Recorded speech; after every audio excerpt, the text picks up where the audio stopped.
स्वागत है दोस्तों हमारे चैनल में जिसका नाम है फाइनल डिकोड। आज मैं आप लोगों के सामने एक और इतिहास से रिलेटेड एक और घिनौना सच को आप लोगों के सामने उजागर करने जा रहा हूँ। ये बात 17 से 19 सेंचुरी का बीच का है, जब इंग्लैंड में मर्द अपने औरतों को नीलाम करते थे, बेचते। तो आप सुन के चौंक गए होंगे, क्या एक हस्बैंड अपना वाइफ को बेचता था जैसा एक जानवर का मालिक जानवर को मार्केट में बेचता है? तो आप सही समझे, एक हस्बैंड अपना वाइफ को मार्केट में जिस तरीका से एक जानवर पालने वाला जो अपना जानवर को मार्केट में बेच देता है, उसी तरीका से एक हस्बैंड अपना वाइफ को मार्केट में बेच देता था। तो टाइम को वेस्ट न करते हुए आज का टॉपिक शुरू करते हैं। एक समझ लीजिए वियर्ड कस्टम था जो प्रैक्टिस में था इंग्लैंड में। कितना कब से कब तक 17 से लेकर 19 सेंचुरी के बीच में एक ऐसा कस्टम, ऐसा रीति रिवाज उस टाइम चलन में था, जहाँ पर जो नीचे तबके, जो गरीब तबके के लोग थे, वो लोग क्या करते थे, अपना वाइफ को बेच देते थे मार्केट में। तो शुरुआत है एक कहानी से शुरू होता है। जॉर्ज रे बोल के वो एक अपना वाइफ को कमर पे रस्सी बांध कर मार्केट पे घसीट कर लेकर आता। इस तरीका से एक जानवर को गला में रस्सी बांध कर घसीट कर उसका मालिक लेकर आता। उसी तरीका से एक औरत को, जिसका हस्बैंड का नाम था जॉर्ज रे, वो अपना वाइफ को वैसे ही घसीट कर लेकर आ रहा था। कहाँ पर? अपना घर का बगल में एक मार्केट है, वहां पर। यहाँ पर वो कुछ खरीदने नहीं आ रहा था, बल्कि वो अपना वाइफ को बिक्री करने आ रहा था। तो लोग उसको देखकर चिल्लाने लगे और सब बोली लगाने लगे। सब ये देखकर बोली लगाने लगे। जिस तरीके से ऑक्शन में होता है ना, सबसे ज्यादा जो हाईएस्ट बीडर होगा, जो जितना ज्यादा ऊंची बोली लगाएगा, प्रोडक्ट उसी को बेचा जाता है। उसी तरीका से वाइफ मार्केट में क्या हो रहा था, हस्बैंड अपना वाइफ को लाता था और जो सबसे ज्यादा बोली लगाता था उसे ही वो औरत को बेच देता था। तो एक बोली लगाने वाला नाम था विलियम हार्वुड। उसने सबसे ऊंचा बोली लगाया और रे ने उसे क्या कर दिया, दे दिया। और उसने क्या किया, अपना वाइफ को बेच दिया। किसको? विलियम हार्वुड को। विलियम हार्वुड ने अपना जो खरीदार, अपना जिसने सामान जो खरीदा था, समझ लीजिए कि उसका वाइफ को उसका हाथ में ले लिया, मुस्कुराते हुए चल दिया। इतना आराम से चल गया जैसे कि होता है ना, ऐसा लग रहा था कि वो एक हैट खरीदने आया है, हैट खरीद लिया और आराम से हैट को लेकर चल दिया। वैसे ही विलियम हार्वुड मार्केट में आता है, सबसे ऊंचा बोली लगाता है, और भी कितना, एक सीलिंग, सिर्फ सिंगल सीलिंग का बोली लगता है। सिंगल सीलिंग में वो एक औरत को खरीद लेता है और उसे लेकर चले जाए। जिस तरीका से लगता है कि एक हैट खरीदा और निकल गया। ये बात है आपको जाकर 1847 का बात। देखिए आज के दौर में ये सुनकर बहुत जोक लगेगा, आप लोग हंसते होंगे मैं क्या बात कर रहा हूँ, लेकिन ये कोई गलत बात नहीं, ये रियलिटी था। देखिए 17 से लेकर 19 सेंचुरी के बीच में इंग्लैंड में एक ऐसा दौर गुजरा जहाँ पर डाइवोर्स देना बहुत ज्यादा एक्सपेंसिव हो चुका था। और खासकर समझ लीजिए कि डाइवोर्स देना समझ लीजिए नामुमकिन था या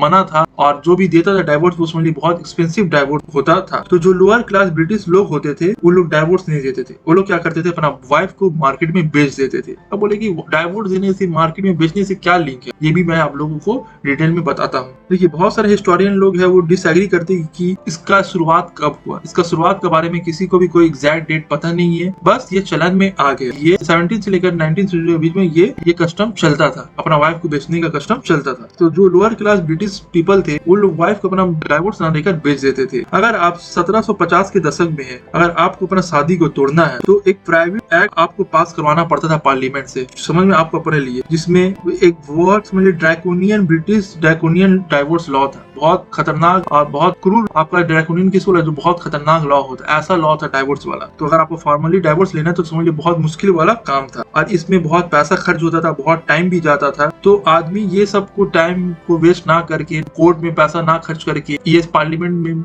एक्ट ना पास करवा, क्या करते थे, आप जाकर बस अपना वाइफ को बेच देते थे। टेक्निकली देखा जाए ये लीगल तो था नहीं, लेकिन इस तरीका से इसे बना दिया गया था ताकि वो कानून के नजर में लीगल लगे। जब एक हस्बैंड ने, एक आदमी ने अपना वाइफ को छोड़कर बेच दिया और दूसरा आदमी ने उसे खरीद लिया, तो उसका जिंदगी में हमेशा डेंजर होता था कि ये जो मैं जिसका पास जा रही हूँ, क्या वो मेरा सही से ख्याल रखेगा, या हो सकता है मेरा जो हस्बैंड उससे भी बुरा और बदतर इंसान ये हो। और कभी कभी क्या होता था, एक हस्बैंड और वाइफ क्या होता था, दोनों का बीच में रिलेशन अच्छा नहीं होता था, तो एक वाइफ का एक लवर होता था, तो वो क्या करता था, अपना वाइफ को मार्केट में बेचता था। उसका लवर ही क्या करता था, सबसे हाईएस्ट बिड देकर उसे खरीद लेता था। ये भी आपका जाकर देखा गया। तो पहले क्या होता था, अगर मान लीजिए कोई एक औरत है, शादीशुदा औरत है, उसका कोई लवर है और उसका हस्बैंड पता चल गया, तो उसका हस्बैंड क्या करता था, उसका वाइफ के साथ सेक्सुअल रिलेशनशिप बनाने के एवज क्या करता था, बहुत ज्यादा डिमांड करता था उसका लवर से कि मुझे इतना इतना पैसा चाहिए, तब तुम जो मेरा वाइफ के साथ सेक्सुअल रिलेशनशिप कर रहे हो। समझ ली उस टाइम में एडल्ट्री कानून जो था, जो सेक्शन 497 जो इंडिया में भी एडल्ट्री आपका जाकर बैन था, तो शादीशुदा औरत अपना हस्बैंड का बिना इजाजत सेक्सुअल रिलेशनशिप रख नहीं सकती है, ऐसा कानून आपका जाकर इंग्लैंड में भी था। तो हस्बैंड जो था, अगर उसका वाइफ अगर किसी अपना लवर का साथ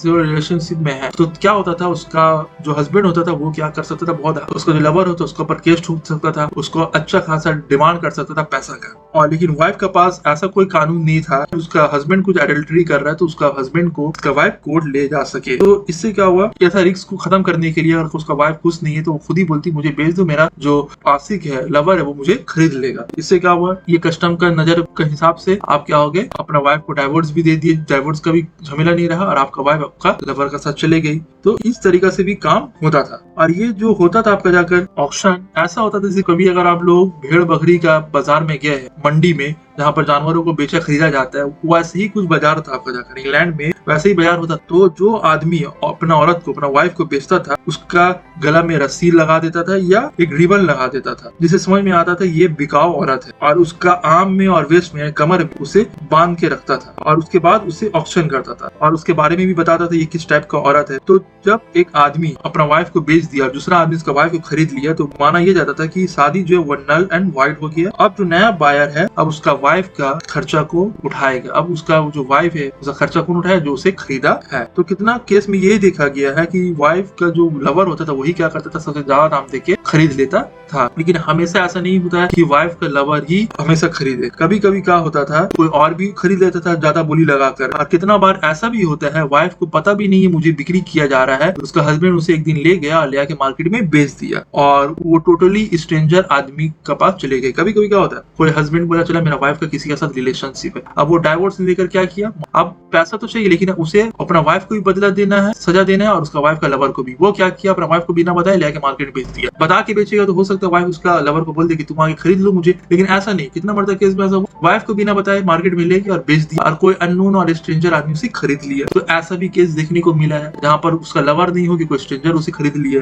तो आपको अगर लगता होगा कि इस सिचुएशन में औरत को लेके जाया जा रहा है, जानवर का तरह उसे बेच दिया, इसमें तो हस्बैंड को तो वाह है, फायदा है, पैसा भी मिल रहा है, डाइवोर्स का खर्चा भी देनी नहीं पड़ रहा है और दोनों तरफ से पैसा मिल रहा है, दोनों हाथ में लड्डू। लेकिन ऐसा नहीं है, हमेशा ऐसा नहीं है कि वाइफ लॉस खत्म है। हमारे पास कहा बहुत सारा केस में ऐसा हुआ है कि स्ट्रेंजर के पास चले गई, हो सकता है उसका हस्बैंड से बुरा इंसान निकल गया, लेकिन बहुत सारा केस में ऐसा भी देखा गया है जो वाइफ है उसको बेनिफिट भी मिला है। क्या बेनिफिट है वो बताता हूँ। लॉ का नजर में देखा जाए तो वो क्या थी, अपना हस्बैंड का वाइफ थी, तो डाइवोर्स नहीं हुआ है तो उसका जो भी हस्बैंड का पोजीशन है उसमें उसका अधिकार होता है, जो भी उसका हस्बैंड का प्रॉपर्टी है। ज्यादातर गरीब लोगों के पास प्रॉपर्टी नहीं होता था, मान लीजिए फिर भी अगर कोई थोड़ा बहुत भी पैसा, थोड़ा बहुत भी घर है तो उसका पोजीशन पे क्या होगा, उसका वाइफ का अधिकार होता था। तो कभी कभी क्या होता था, कोई हस्बैंड किसी औरत से शादी किया तो जब तक वो लोग रिलेशनशिप में, अगर वाइफ उसका थोड़ा बहुत भी पैसा वाली है और उसका पास पैसा है तो उसका हस्बैंड का भी क्या होता था, उसका प्रॉपर्टी में उसका हिस्सा होता था। लेकिन उसका वाइफ को अपना हस्बैंड का साथ नहीं रहना और उसको नया लवर मिल गया तो क्या करेगी वाइफ को, अगर हस्बैंड को डाइवोर्स देती है तो नॉर्मल केस में क्या होता है, अगर हस्बैंड वाइफ को छोड़ता है तो उसको प्रॉपर्टी देना पड़ता है। तो इंग्लैंड में क्या था कि अगर वाइफ का पास पोजीशन है, प्रॉपर्टी है, तो अगर वो छोड़ती है तो हस्बैंड को भी उसे क्या करना है, प्रॉपर्टी में से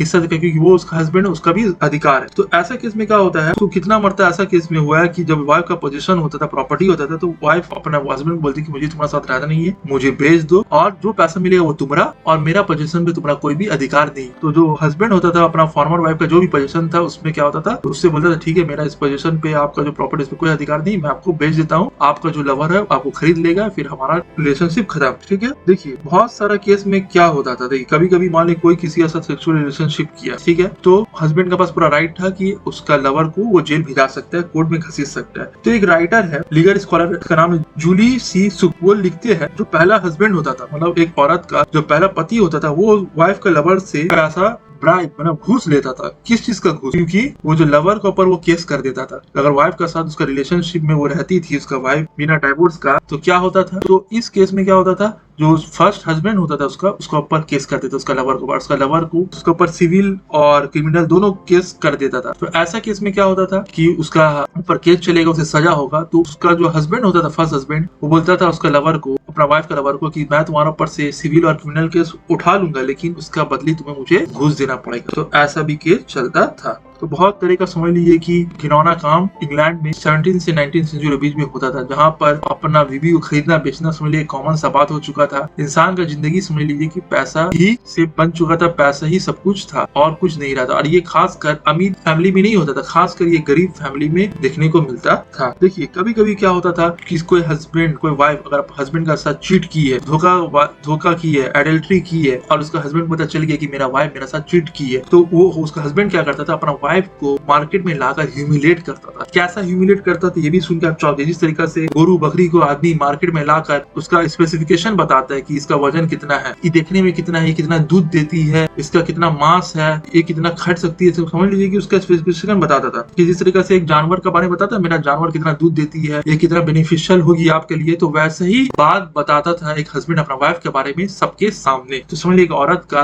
बारे में अगर कोई बताएगा कि उसका पर्सनल बात, तो कितना खराब उसको लगेगा। तो बहुत सारा केस में कॉन्ट्रैक्ट भी होता था लवर का बीच में और हस्बैंड का बीच में, कितना दिन तक आप मेरा वाइफ को रखिएगा, फिर मुझे रिटर्न कर दीजिए, फिर मैं ऐसे खरीद लूंगा। तो कभी कभी क्या होता था, कोई हस्बैंड अपना वाइफ का फाइनेंशियल रिस्पॉन्सिबिलिटी नहीं उठा सकता, वो क्या करता किसी और को बेच देता था और एक कॉन्ट्रैक्ट पे कि इतना दिन बाद मैं फिर आपसे खरीद लूंगा जब मेरा फाइनेंशियल स्टेबिलिटी आ जाएगा। तो ऐसा भी कॉन्ट्रैक्ट चलता था। लेकिन पुलिस ने ये सब केस पे पता चला कि इंग्लैंड पे ये बहुत धड़ल्ला से हो रहा और ये सोसाइटी के लिए अच्छा बात नहीं है, तो पुलिस ने भी ये सबको खत्म करने के लिए स्टेप उठाया। तो और इसमें एक राइटर है स्टोन, वो ये बोलते हैं कि ये प्रैक्टिस उतना भी ज्यादा चलन में नहीं था इंग्लैंड में जितना लोग इसे उठाते हैं और बताते हैं। बस एक रिचुअल था जो कुछ लोग करते थे। और बहुत को ये बोलते हैं कि न्यूज़पेपर में बस ये सब एक फिक्शनल स्टोरी था जो छाप देते थे। मतलब देखिए यूरोप लोग हमेशा से अपना जो भी उन लोग का कारतूस सामने आता वो क्या करते हमेशा ये फिक्शनल स्टोरी बोलकर आप बोलते ऐसा कुछ हुआ नहीं था, उसे ढांक देते। तो इस केस में भी क्या उन लोग बोल रहे हैं कि ऐसा कोई भी इवेंट होता नहीं था, बस एक फिक्शनल स्टोरी, कोई एक आख इवेंट हुआ है उसी को न्यूज़पेपर बार बार छाप के इसे तुल दे दिए। तो यही होता है। जिस तरीके से आज भी अफ्रीकन जेनोसाइड के बारे में अगर बोलिए कि यूरोपियन लोग ने कितना जेनोसाइड किया,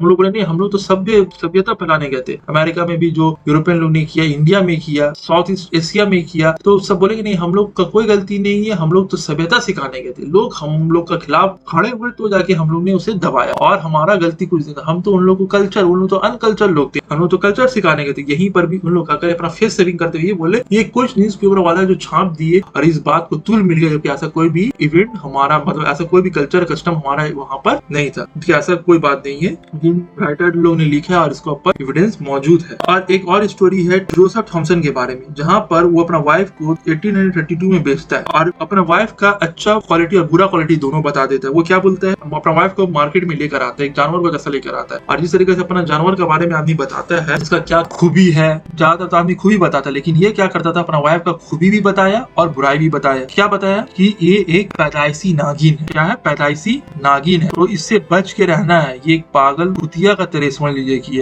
ये किसका तरह चिल्लाती है, शेर का तरह चिल्लाती है और एक पिस्टल का तरह लोडेड है और ये कॉलेरा का तरह, कॉलेरा कैसा हैजा का बीमारी का तरह है। तो ये उसका बुराई था और उसके बाद अच्छाई के बारे में बताता है। जिस तरीके से गौ दूध देती है, गाना गाती है, उस तरीके से मेरा बीबी भी दूध देती है। मतलब बोलने का मतलब है वो आपको बेनिफिट पहुंचाएगी और कंपेनियन भी। आप अगर शराब पीजिएगा तो आपका कंपेनियन भी बन जाएगी। तो मैं आपके सामने इसका परफेक्शन और इम्परफेक्शन सब बता दे रहा हूँ। जिसे खरीदने मेरा वाइफ को खरीद लीजिए। और कितना सीलिंग में, 50 सीलिंग। और मजाक मजाक में ये शादी खत्म, दूसरा कोई खरीदा, जिसे खरीदना है वो खरीद लेता था। ठीक है, ये तो था वाइफ सेलिंग के बारे में जो इंग्लैंड में चलता था। आखिरकार वाइफ सेलिंग को 1857 में खत्म कर दिया गया, जब डाइवोर्स का कानून को बहुत आसान कर दिया गया, जब आसानी से आदमी लोग डाइवोर्स दे सकते थे, तब जाकर ये वाइफ सेलिंग का सिस्टम खत्म हुआ। और ये एक समझ लीजिए कि बुरा और भद्दा दाग बनकर इंग्लैंड के हिस्ट्री पे रह गया, जिससे इंग्लैंड अपने आप को बचाने के लिए हमेशा फेस सेविंग करता है और ये बोलता है कि ऐसा कोई भी इवेंट कभी भी हमारा कल्चर में हुआ नहीं, बस ये एक मिथ है और एक फिक्शनल स्टोरी है जो न्यूज़पेपर वालों ने छाप दी। तो दोस्तों आपका क्या राय है ये वाइफ सेलिंग के बारे में जो इंग्लैंड में था, उसके बारे में नीचे में कमेंट सेक्शन में बताइए। और आप ऐसे ही इंटरेस्टिंग वीडियो चाहिए और भी इससे और खतरनाक वीडियो तो आप नीचे कमेंट सेक्शन में बता सकते हैं, तो मैं आप लोगों के लिए और रिसर्च कर और अच्छा टॉपिक लेकर आऊँ। तो थैंक्स फॉर वॉचिंग फ्रेंड। ज्यादा से ज्यादा लाइक कर दीजिए, शेयर कर दीजिए, सब्सक्राइब तो करिए कि जल्दी से मेरा चैनल मोनेटाइज हो जाए, ताकि मैं आप लोगों के लिए और भी अच्छा इंटरेस्टिंग फैक्ट्स ला सकूं। Thanks for watching friend.